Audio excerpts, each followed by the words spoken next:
இலவச திட்டங்களை பொறுத்தவரை என்னுடைய கருத்தை பல இடத்தில் நான் பதிவு பண்ணியிருக்கேன்.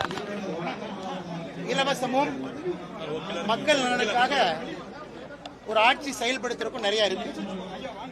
இன்னைக்கு 2026 தமிழகத்திற்கான என்னுடைய கனவை நான் சொல்லிட்டேன். எப்படி இருக்கும்னு என் கனவை சொல்லிட்டேன். நீங்க குதர்க்கமா கேட்கலாம், ஆர்குமெண்டா கேட்கலாம், மகாராஷ்டிரா எப்படி இருக்கு, டெல்லி. என்னுடைய கனவை உங்க முன்னாடி வச்சுட்டேன். எதற்காக ஒரு 3 லட்சம் கோடி ரூபாய் பட்ஜெட்டை எதற்கு செலவு செய்ய வேண்டும் என்கின்ற எண்ணம் ஆட்சியாளருக்கு தமிழகத்தில் இருக்கணும். நான் உத்தரப்பிரதேஷ், பெங்கால், அஸ்ஸாம் அதற்கெல்லாம் நான் பொறுப்பேற்க விரும்பலீங்க. தமிழகம் 10 லட்சம் கோடி ரூபாய் கடன்ல இருக்கு. இதை கற்றக்கு இன்னும் பல வருஷம் ஆகும். அடிப்படைக்கு நாம் செலவு செய்ய வேண்டிய பணத்தை செலவு செய்யாம இருக்கிறோம். காரணம், அள்ளி தெளித்துக் கொண்டிருக்கின்றோம். அடுத்த ஒரு வருட காலம் மக்கள்கிட்ட ஒரு ஆல்டர்னேட் பொலிட்டிக்கல் விஷன். திமுக ஒன்னு செய்யறாங்க, அதனால ஓட்டு வருதுன்னு அவங்க நம்புறாங்க. அதை காப்பி அடித்து அரசியல் செய்ய வேண்டும் என்கின்ற எண்ணம் எனக்கு இல்லைங்க. தமிழகத்திற்கு இன்னைக்கு மாற்றம் வேண்டும். நான் நேத்து பேசின மாதிரி பல இடத்துல இதை பத்தி நான் பேச ஆரம்பிச்சேன். நான் இங்கே வந்திருப்பது அரசியலை தூய்மை செய்ய வேண்டும். எல்லாம் செய்யறத நானும் செஞ்சேன்னா நான் இதுக்கு அரசியலுக்காக வரணும். அதனால் என்னை பொறுத்தவரை 3 லட்சம் கோடி பட்ஜெட் நீங்க போடுறீங்கன்னா 60,000-70,000 கோடி எதற்கு செலவு செய்றீங்கிறத என்னுடைய கேள்வி. அதனால் மகாராஷ்டிராவாக இருக்கட்டும், எந்த மாநிலமாக இருக்கட்டும், உங்க முன்னாடி நான் வச்சிருக்கேன். அதை நிறைய ஆட்சி அதை டிஃபெண்ட் பண்ணி சொல்றாங்க. இது மக்கள் நலனுக்காக கொண்டு வர்றோம். மக்கள் நலனுக்காக டார்கெட்டடா இருந்தா சந்தோஷம். இந்த ரேஷன் கார்டுல இவர்களுக்கு இது கொடுக்கணும், ரொம்ப சந்தோஷம், கண்டிப்பா செய்யணும். அதே நேரத்தில் வாக்கரசியலுக்காக நாம செய்யணும் அப்படின்னா தமிழகம் அந்த பாதையிலே செல்லக்கூடாது என்பது என்னுடைய நிலைப்பாடு. முதல் கட்டமாக 33 மாவட்டங்கள் இதெல்லாம் புதிதாங்கண்ணா. இதெல்லாம் ஒன்றும் புதுசு கிடையாது. ஒரு தலைவர்கள் வரும்பொழுது சில பேருக்கு ஏற்புடையது இருக்காது. இந்த அமைப்பு தேர்தல் பொழுது நிறைய பேர் வெளியே போவாங்க, நிறைய பேர் உள்ள வருவாங்க. அதெல்லாம் சாதாரணமான ஒரு நிகழ்வு தான். அதனால் யார் விலகி இருந்தாலும் கூட இந்த கட்சிக்கு உழைத்ததற்காக நன்றியை தெரிவிச்சுக்கிறேன். புதிதாக உள்ளே வருபவர்களுக்கு இந்த நேரத்தில் நான் வரவேற்பும் தெரிவிச்சுக்கிறேன். காரணம், சில பேர்த்துக்கு சில விஷயம் பிடிக்காம வெளியே போறாங்க அப்படின்னா அவர்கள் உழைத்திருக்கின்றார்கள், நன்றி சொல்ல வேண்டிய என்னுடைய கட்டாயம். இந்த கட்சி ஒரு ஜனநாயக முறையில் அதனுடைய தலைவர்களை அது தேர்ந்தெடுத்திருக்கிறது. மாவட்டத்துக்கு இந்த தலைவர் தான் வேணும், திருநெல்வேலிக்கு தான் வேணும், வேலூருக்கு தான் வேணும். அவர்கள் சொல்லும் பொழுது மாநில தலைவராக நானும் அதற்கு ஒப்புதல் கொடுக்க வேண்டும். நானும் சென்னையிலிருந்து என்னுடைய வெறுப்பை தெரிவிச்சா அந்த ஜனநாயக முறையை கேள்விக்குறியாகிவிடும். அதனால ஜனநாயக முறைப்படி எல்லா இடத்துலையும் தேர்தல் நடந்திருக்கு. இது தமிழ்நாட்டுக்கு புதுசு. இவ்வளவு ஜனநாயக முறையில் பண்ண முடியுமா, பூத்திலிருந்து ஒன்றியத்திலிருந்து மாவட்டம் வரைக்கும் பண்ண முடியுமான்னு அதை செய்து காட்டி கொண்டிருக்கின்றோம். அதனால் நிறைய புதியவர்கள் வந்து கொண்டிருக்கின்றார்கள். வெளியே செல்பவர்களும் கூட சில பேர் யாராச்சும் 1-2 பேர் இருந்தா கூட மறுபரிசீலனை செய்வாங்க. ஒருவேளை சரினா கூட அவர்களுடைய உழைப்புக்கு நன்றி நான் தெரிவிச்சுக்கிறேன். அருந்ததியர் மக்கள் அதிகம் மெடிக்கல் படிக்கிறாங்கன்னா திராவிட மாடல் ஆட்சியினாலதான் படிக்கிறாங்க. அதான் நான் இங்க பேசுறேங்கன்னா, அருந்ததியர் சமுதாயத்தை சார்ந்த மாணவ செல்வங்கள் இன்னைக்கு மடிக்கணினி இன்னைக்கு கொடுத்து நீங்க படிக்க வைக்கிறீங்கன்னா சுதந்திரம் கிடைத்து எத்தனை நாள் ஆச்சு? எத்தனை முறை நீங்க ஆட்சியில் இருந்திருக்கிறீங்க? திமுக எத்தனை முறை ஆட்சியில முழுமையாக 5 முறை முழுமையாக, இன்னைக்கு 6வது முறை. அப்பெல்லாம் நீங்க என்ன கழட்டினீங்க, என்ன கிழிச்சீங்க?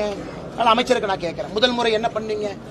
இன்னைக்கும் பட்டியல் சமுதாயம், இன்னைக்கும் பட்டியல் சமுதாயம் கல்வியில பின்தங்கி இருக்கிறாங்கன்னு வாய்க்கிலேயே பேசுறீங்களே.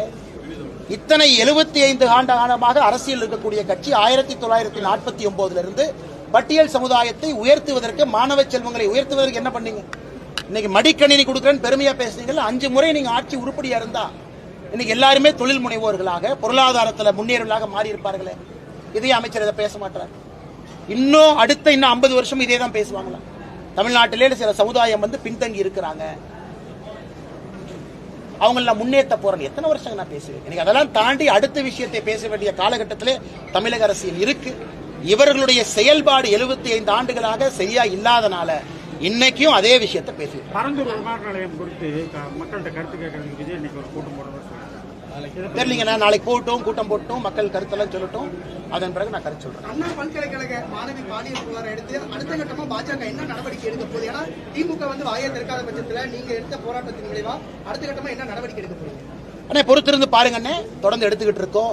ஆர்ப்பாட்டங்கள் நடந்திருக்கு. National commission for women, supreme கோர்ட்டில் பாரதிய ஜனதா கட்சி கேவியட் போட்டு பதிவு செஞ்சிருக்கிறோம். எல்லா இடத்திலும் எங்களை பொறுத்தவரை ஜனநாயக முறைப்படி எங்கெல்லாம் திமுகவுக்கு அழுத்தம் கொடுக்க முடியுமோ மாநில அரசுக்கு, அந்த சகோதரிக்கு நீதி கேட்டு எல்லா இடத்துலையும் அழுத்தம் கொடுத்து கொண்டிருக்கின்றோம். இன்னைக்கு ஹைகோர்ட் ஒரு எஸ்ஐடி போட்டிருக்காங்க. எஸ்ஐடியினுடைய முதற்கட்ட விசாரணை அறிக்கைக்கு நாங்களும் காத்திருக்கோம் உங்களை போல.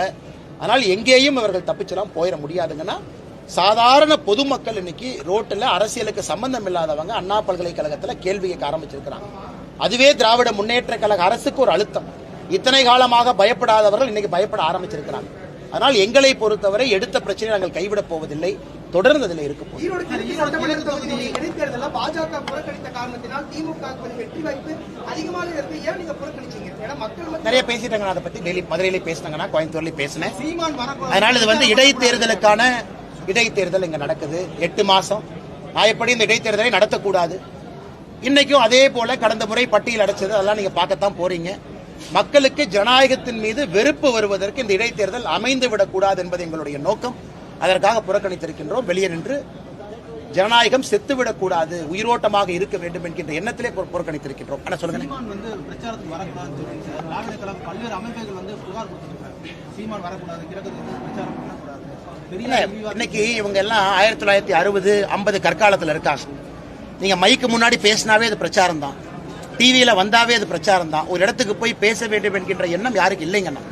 எப்படி இருந்தாலும் மக்கள்கிட்ட செய்தி போயிருது, வாட்ஸ்அப்ல போகுது.